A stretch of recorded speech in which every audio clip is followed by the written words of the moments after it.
I'm sorry, what was that? Oh, you think it's been too long since I talked about you on this channel? It's time for another Top 5 Control Rackets video.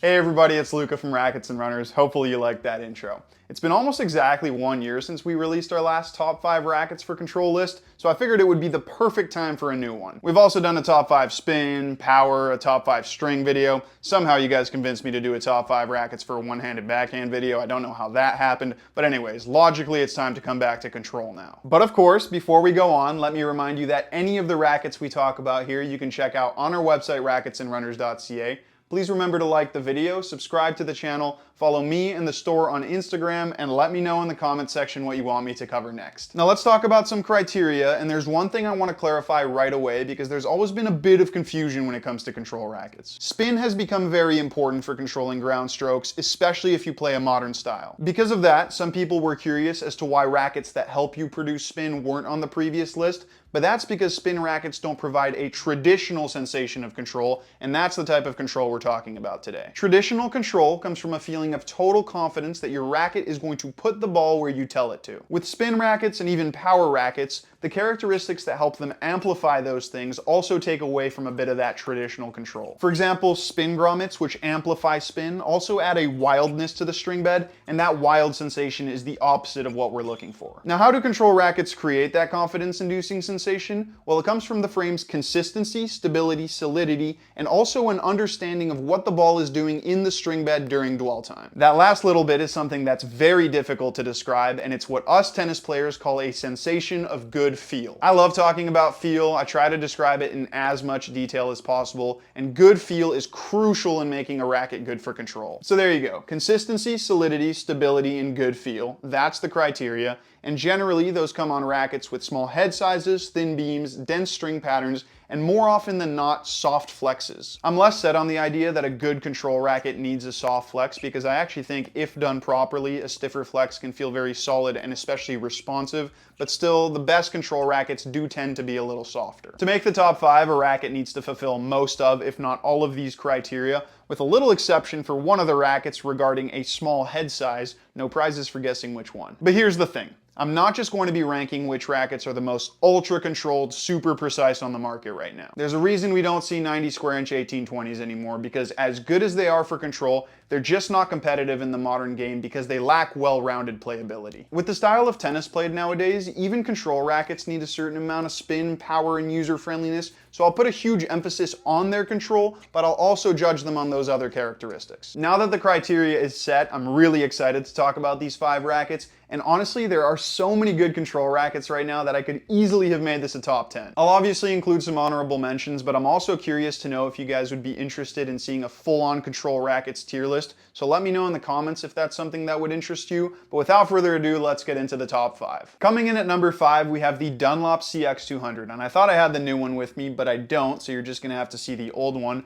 But I am talking about the new one, which is much more well-rounded. On paper, this is the perfect control racket. It has a 98 square inch head size, a constant 21.5 millimeter beam, and a fairly soft 62 strung flex. I've been playing with this racket a ton over the past month or so, and I absolutely love it. It has good control, but also for a racket with such a classic design, an impressive amount of spin, power, and user-friendliness, which is why I consider it one of the best modern control rackets right now. In stock form, the swing weight is 307, which is too low, but it only requires a bit of extra weight before it's usable and competitive at the highest level. The one I've been using now swings at 315. Traditionally, because of their more minimalist design, control rackets require a higher swing weight to be solid enough to compete with big hitters. Usually that's a swing weight around 330, but of course that extra weight also makes them more difficult to use. Because the CX200 is playable at that low swing weight, you have an easier time generating racket head speed for spin and power, two things that, like I said, are extremely important in the modern game. The only issue with this racket is how they've managed to make it so playable at a low swing weight. Stabilization technology. Stabilization tech involves laying up the graphite so that it's more forgiving on off-center hits, but what that also does is add a layer of mushiness and ambiguity to the sweet spot. Unfortunately on the CX, that takes away a little too much of that classic pure ball feel, which like I mentioned earlier is something I value extremely highly on a control racket, and that's why I can't put it any higher. With that said, I don't want anyone thinking this is some sort of mush fest like the Clash or other control rackets that have had a really bad feel in recent years. The feel is still good, but not as good as what you can get, and that's the small price you have to pay for such well-rounded playability here. Keep that in mind as we get farther along with this list. That's really what companies are targeting nowadays with control rackets, how to best balance those characteristics that are needed for the modern game while still maintaining good feel. Now we only carry the 1619, obviously the 1820 will be slightly better for control, but the 1619 is also going to have more power and spin, so it's really up to you to decide which suits your game style better. There's not one that's objectively better than the other all around. Coming in at number 4, we have a bit of a unicorn if we're talking about mainstream rackets, because it's one of the last totally traditional classic rackets on the market right now, the Head Prestige Pro. It has a paper-thin 20mm beam, and when you combine that with the super soft 58 RA, you get this ability to grab and guide the ball while it's in the string bed that's becoming less and less common nowadays. And compared to something like the CX200, even though there is Auxetic 2.0 in here, you barely feel it, so it has that completely classic, unobstructed feel for the ball. Impeccable feel, that soft, guidey type of control, that's really what epitomizes a classic control racket, and it's why so many of us have become addicted to this style of frame. But of course, it comes with some serious drawbacks. It weighs 320 grams and has almost a 330 swing weight, so it's very difficult to swing, but it needs those heftier weight specs, otherwise it would be way too unstable because of the lack of tech. It also has a very small sweet spot, which is obviously rewarding when you hit it right, but very punishing when you don't. And because of the lack of technology, there's also nothing helping you generate easy power and spin here. Really, you look at the CX200 and the Prestige as two rackets that represent the new and the old schools of thought for what makes a good control racket. This is a classic control racket, and this is a modern control racket. Purists will prefer the Prestige's feel, and players with more modern technique will value the CX200's well-rounded playability. That's really how you should pick between the two. And I know I said I would place a lot of value on well-rounded playability, but to me there are some rackets that do it a little bit better than the CX, and not that many rackets that do classic control better than the Prestige, which is why I have it a little higher. Coming in at number 3, we have the Wilson Blade 98 V9, and this is one of the most popular control rackets in the world with good reason. When the Blade first came out in 2007, Wilson marketed it as a control racket, but it was clearly a little bit different to what we had become accustomed to with control frames. When you compare it to something super traditional like the Prestige, there are these subtle design differences like the thicker beam, the rounder edges, the V versus Y-shaped throat, that give it more modern playability. It's less of that super flexible, low power type of control. This design is a little bit more inherently powerful, spin-friendly, and user-friendly, but the Blade was always super popular amongst people looking for the best control sticks because for the longest time it had impeccable feel. At some point though, the Blade line did lose its way a little bit because Wilson was over-engineering it with all its latest and greatest layup technologies, starting with Countervail in 2016 and then with Feel Flex on the V7. The feel was much better on the V8, but that racket still had a bit of ambiguity in the sweet spot similar to the CX, which is why I couldn't in good conscience put it higher than the Prestige last year. With the V9, it just feels like Wilson has taken that next step in improving their stabilization tech so that it doesn't intrude on feel as much. It still doesn't feel as pure as the Prestige, but it is close again, and because it's so much better at everything else, it comes in a little higher. I also quickly want to touch on the 1820 versus the 1619 because there is a pretty big difference in the level of control each one provides. I had this conversation with someone in the comments, but the 1820 does have quite a bit more of that solid, stable, and consistent feel, whereas the 1619 has much more spin and power, but does spray the ball a little bit if you're not careful. Some people will say that means the 1619 isn't a true control racket, and while I do think the 1820 is better if that's all you're looking for, I can't say that the 1619 isn't also a fantastic control racket. Yes, you have to play a modern style to get the most out of it, but there's a reason this is the most popular racket for modern players still looking for control. When you compare it to other well-rounded rackets like the Pure Aero 98, the Speed, or the Radical, this is right up there with them in terms of all-around playability, but this does still provide by far the most traditional control. Let's move on to number 2.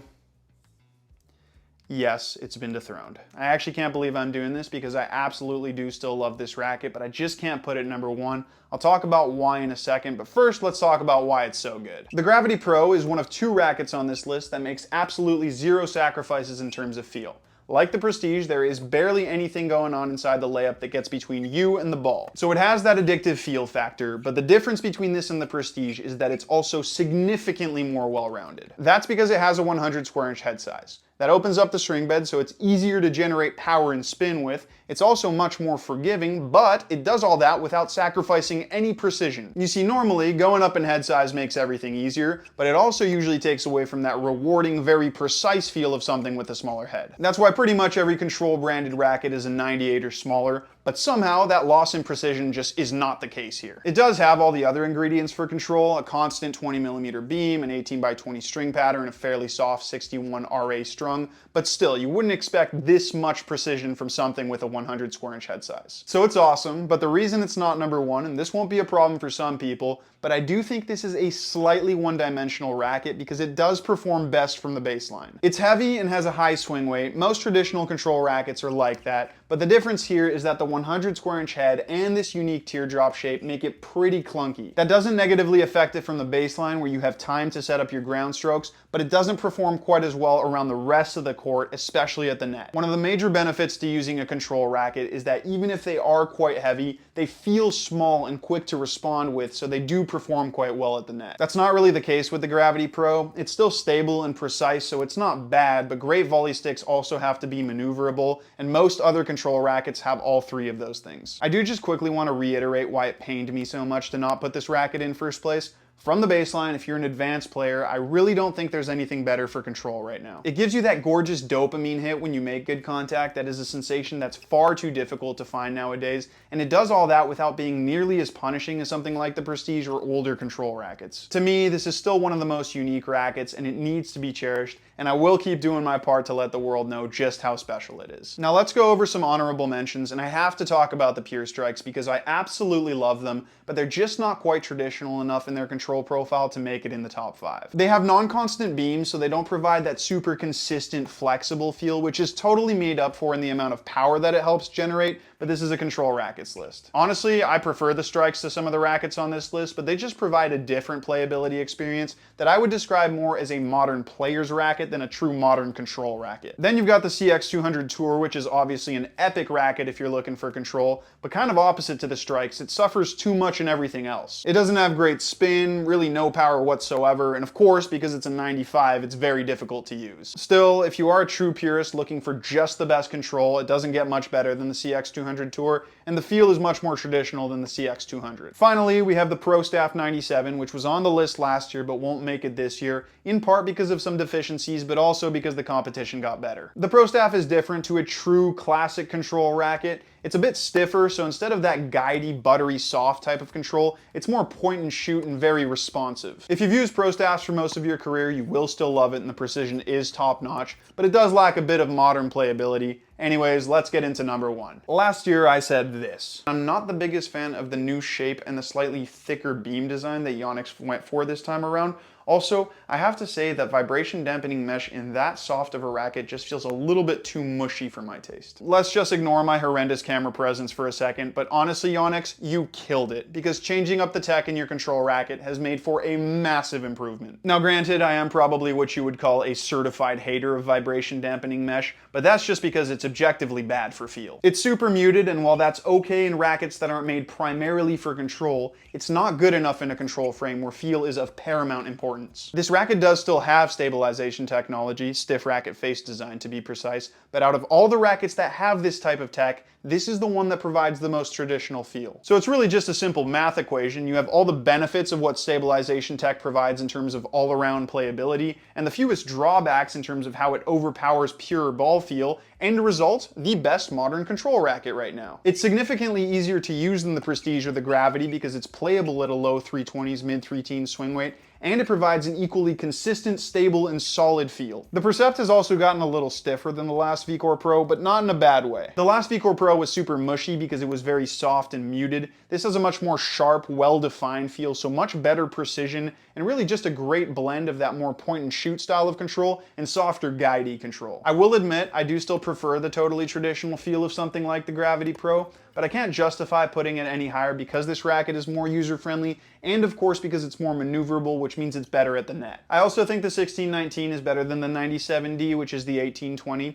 This already has quite a dense pattern in a pretty small head size, and it's so much better at everything else. This really is the ultimate control racket in 2024, and when it first came out with the exact same shape as the last VCore Pro, I was pretty worried, but that clearly wasn't the problem. Kudos to Yonex for developing a much better technology. You've proven that it is possible to marry modern and traditional in the control game, and this is the first time that I can say something not totally traditional is the best control racket. So that's it, our updated 2024 top 5 rackets for control. I know this is always going to be a little bit of a controversial one, so don't hesitate to let me know what you think in the comments. I also have to say that control rackets keep getting better and better. Perhaps it's not the glory years like the 2000s, but if we keep asking for better and better feel, they're going to keep providing it, and we'll get there in the end. With that said, that is going to be the end of the video. Thank you so much for watching, and remember that if you want to demo any of the rackets I talked about here today, you can come visit us in store, or you can check them out online at racketsandrunners.ca.